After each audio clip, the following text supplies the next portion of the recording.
దేవుని పరిశుద్ధ నామానికి సమస్త ఘనత మహిమ. ప్రియ దేవుని బిడ్డలారా, ఈరోజు వెనస్డే 18th సెప్టెంబర్ 2024. మీ అందరికీ యేసు ప్రభు పేరట శుభాలు తెలియపరుస్తున్నాను. దేవుని వాక్యాన్ని చదువుదామా? కీర్తనలు 118వ అధ్యాయము 6వ వచనము, సామ్ నంబర్ 118 and verse 6. యెహోవా నా పక్షంననున్నాడు, నేను భయపడను. నరులు నాకేమి చేయగలరు? దేవునికి స్తోత్రము కలుగునుగాక. ప్రియ దేవుని బిడ్డలారా, కొన్ని విశ్వాసం, కొన్ని కాన్ఫిడెన్స్ మనము కలిగి ఉండాలి. ఏంటంటే దేవుడు నాతో ఉన్నాడు, దేవుడు నా పక్షముగా ఉన్నాడు.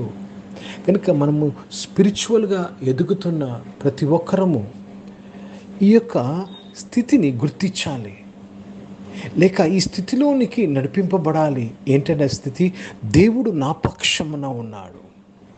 జాగ్రత్తగా గమనించండి. దేవుడు మన పక్షముగా ఉన్నప్పుడు మనము భయపడనవసరం లేదు. భయపడుతున్నామంటే దేవుడు నాకున్నాడో లేదో, నా పక్షంగా ఉన్నాడో లేదా అని అనుమానము. దేవునికి స్తోత్రము, దేవుని పరిశుద్ధ నామానికి మహిమ కలుగునుగాక. ఏమైనా రాయబడి ఉందంటే, దేవుడు నా పక్షముగా ఉన్నాడు, నేను భయపడను. నరులు నాకు ఏమీ చేయగలరు? What will man do unto me? The Lord is on my side, I will not fear. What can man do unto me? వారు ఇలా చేస్తారు, వీరు ఇలా చేస్తారని భయపడతా ఉంటాం. లేక వారు ఇలాగ అనుకుంటున్నారు, వీరు ఇలాగ అనుకుంటున్నారని భయపడతా ఉంటాము. నరులు ఏమి చేయగలరు? దేవుడు నీ పక్షముగా ఉంటే ప్రతిదీ నీకు అనుకూలముగా జరగవలసిందే. దేవుడు నీ పక్షముగా ఉన్నానో లేదో అనే విశ్వాసము నువ్వు కలిగి ఉన్నావా?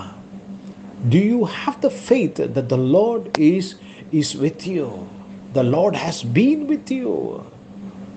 हिंदी में पढ़ेंगे भजन संहिता 118 और उसमें 6 वचन पढ़ रहे हैं. यहोवा मेरी ओर है, मैं ना डरूंगा. मनुष्य मेरा क्या कर सकता है? मनुष्य मेरा क्या कर सकता है जब परमेश्वर मेरी ओर है? क्या आप में ये विश्वास है कि परमेश्वर आपकी ओर है? परमेश्वर आपकी ओर है तो आपको डर नहीं चाहिए, डरना नहीं चाहिए. परमेश्वर आपकी ओर है तो मनुष्य आपको कुछ नहीं कर सकता है. నీ విరోధులు అనేకమైన ఆలోచనలు మీ కొరకు కలిగి ఉండొచ్చు. నిన్ను నష్టపరచాలని, నిన్ను ఓడగట్టాలని, నిన్ను అణిచివేయాలని. కానీ వారి కోరిక నెరవేర్చబడదు దేవుడు నీ పక్షంగా ఉన్నప్పుడు. కనుక ప్రియ దేవుని బిడ్డలారా, దేవునికి స్తోత్రము కలుగునుగాక. సో దేవుడు నీ పక్షంగా ఉండడానికి నీవు చేయవలసింది నువ్వు చేస్తున్నావా? యేసు ప్రభుని సొంత రక్షకుగా అంగీకరించినావా? యేసు రక్తము చేత నువ్వు కడగబడి ఉన్నావా? ప్రియ దేవుని బిడ్డలారా, క్రీస్తు నియమమును నేను నెరవేర్చుచున్నావా? నీ వలె నీ పొరుగువారిని ప్రేమించుచున్నావా? నీ దేవుడైన యెహోవాని పూర్ణ హృదయముతో నువ్వు సేవిస్తున్నావా?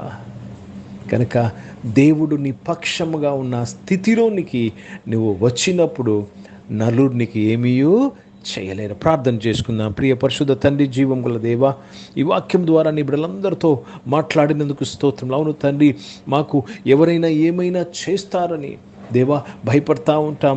కొంతమంది నాయన తండ్రి, నరులు, మనుషులు మాకు విరోధంగా చేతబడి చేస్తున్నారని భయపడతా ఉంటారు. ప్రభా, సహాయం చేయండి నాయన. నీవు మా పక్షంగా ఉన్నప్పుడు నాయన, మాకు విరోధంగా వారు ఎవరు ఏమి చేసినను అది పనిచేయదని దేవా ఆ యొక్క సత్యంలోనికి మమ్మల్ని నడిపించినందుకు స్తోత్రంలో చరిస్తున్నాను. దేవా తండ్రి, ఎవరి చూపు కూడా నాయన తండ్రి మా మీద పనిచేయదు ప్రభా. ఎవరి విషవ చూపు కూడా మా మీద పనిచేయదు ప్రభా. ఎవరి యొక్క పన్నాగాలు మాకు విరోధంగా పనిచేయవు ప్రభా. ఎందుకంటే నీవు మాకు తోడై ఉన్నావు తండ్రి. మీకు స్తోత్రం చెల్లిస్తున్నాను. అనారోగ్యం వారందరి కొరకు ప్రత్యేక ప్రార్థన చేస్తున్నాను. నీ బిడ్డల్ని ముట్టి స్వస్థపరచడానికి స్తోత్రం నాయన. జాబ్స్ కొరకు ప్రయత్నం చేస్తున్న వారు, బిజినెస్ చేస్తున్న వారు అందరి కొరకు ప్రార్థన చేస్తున్నాను. దేవ, మంచి జాబ్స్తో నీ బిడ్డలు తృప్తిపరచడానికి స్తోత్రం.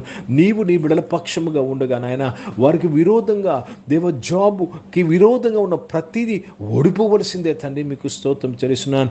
బిజినెస్ అన్నింటిలో కూడా నీ కృప దయచేసి దేవ, బిజినెస్లో వారికి విరోధంగా ఏది కూడా పని చేయరు, ఎందుకంటే నీవు తోడై ఉన్నావయ్యా. మీకు స్తోత్రములు చెల్లిస్తూ మీ నామాన్ని మహిమపరుస్తున్నాను. చదువుకుంటున్న పిల్లలందరూ కొరకు ప్రార్థన చేస్తున్నాను. స్కూల్స్, కాలేజ్, యూనివర్సిటీలు చదువుకున్న వారు, హాస్టల్స్ నుంచి చదువు, విదేశాల్లో చదువుకున్న వారు అందరినీ దీవించండి నాయన. నీవు నాయన వారి పక్షముగా ఉండగా వారికి విరోధంగా ఏది పని చేయదయ్యా, పని చేయలేదయ్యా. మీకు స్తోత్రములు చెల్లిస్తున్నాను. ఈరోజు పుట్టినరోజులు, పెళ్లి రోజులు జరిపించుకున్న వారు దీవించండి. మీ దయాకీటం ధరింపచేసి మీ దయలో మనుషుల ఏదో వర్ధిలింపచేసినందుకు స్తోత్రములు చెల్లిస్తున్నాను. పరిచయం చేస్తున్న ప్రతి ఒక్కరు ప్రభా మీ తోడు కలిగి ఉండి పరిచర్యకు సహాయం ఇచ్చేయండి. భారతదేశం కొరకు, దేశ రక్షణ కొరకు ప్రార్థన చేస్తున్నాను. రక్షించినందుకు స్తోత్రం. రక్షణకు విరోధంగా ఉన్న ప్రతి పరిస్థితి ఈ దేశాన్ని విడిపించినందుకు స్తోత్రములు చెల్లిస్తున్నాను. ఇజ్రాయెల్ దేశం కొరకు, యెరూషలేముకు శాంతి సమాధానం కొరకు ప్రార్థన చేస్తున్నాను. యేసుక్రీస్తు పరిశుద్ధ నామమున ప్రార్థన అంతయు అడిగి వేడుకొని పొంది ఉన్నాం తండ్రి. ఆమెను. పరలోకమందున్న మా తండ్రి, మీ నామం పరిశుద్ధపరచబడను గాక, మీ రాజ్యము వచ్చును గాక, మీ చిత్తం పరలోకమందు నెరవేర్చబడుతున్నట్లు భూమి మీద నెరవేర్చబడును గాక. మాకు అవసరమైన ఆహారమును మాకు దయచేయము. మా ఇళ్ళ అపరాధములు చేసిన వారు మేము క్షమించిన ప్రకారం అపరాధ క్షమించము. మమ్మల్ని శోధన తెగ కిని తప్పించము. ఎందుకంటే రాజ్యము, శక్తి, మహిమ నిరంతరం నీవై ఉన్నావు తండ్రి. ఆమేన్. ఇప్పుడు మన పరమ తండ్రి అయిన దేవుని ప్రేమ, ప్రభువైన యేసుక్రీస్తు వారి కృప, పరిశుద్ధాత్మిక అన్యోన్య సహవాసం, ఆరాధనలో పాల్గొన్న ప్రతి ఒక్కరితో, ప్రార్థన చేయబడిన అంశములతో, సంఘముతో ఇప్పుడు ఎల్లప్పుడూ సదా తోడై ఉండును గాక. ఆమేన్. దేవునికి స్తోత్రం. అందరికీ వందనాలండి. God bless you and praise the lord.